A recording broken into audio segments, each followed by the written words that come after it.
The smartphone alarm went off at 4:45 a.m. in Noah Rothauser's small and sparse third-floor one-bedroom apartment on Revere Street in Boston's Beacon Hill neighborhood. As a surgical resident at the Boston Memorial Hospital, it was the time Noah had been waking up just about every day except Sunday for 5 years. In the winter, it was pitch black and cold, since the building's heat didn't kick on until 7.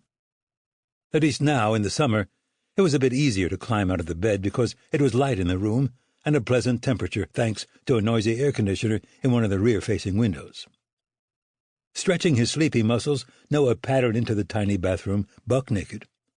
There'd been a time when he wore pajamas as he had done as a child, but the habit had been abandoned when he came to appreciate that pajamas were just another piece of apparel he had to launder, and he wasn't fond of taking the time to do laundry, as it required walking a block up the street to a laundromat and then waiting around.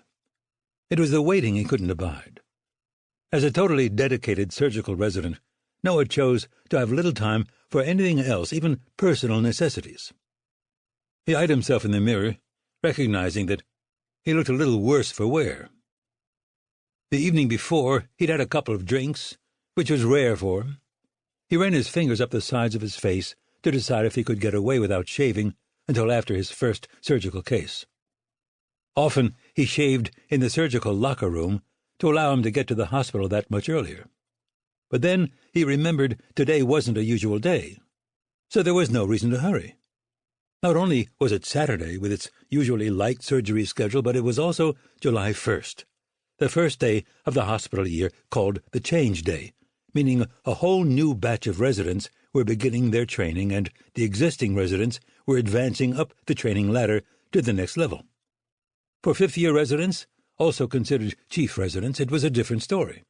They were finished their training and were off to begin the next stage of their respective careers. Everybody except Noah. By a vote of the surgical faculty, Noah had been proud to be selected to do a final year as the super chief resident who would run the Boston Memorial Hospital surgical department on a daily basis, like a traffic cop at a very busy intersection.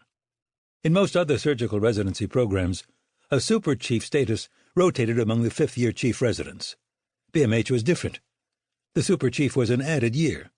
With the help of a full-time residency program manager, Marjorie O'Connor, and 2 coordinators under her, it was now Noah's job to schedule all the residents' rotations in the various surgical specialties, their operating room responsibilities, their simulation center sessions, and their on-call duties.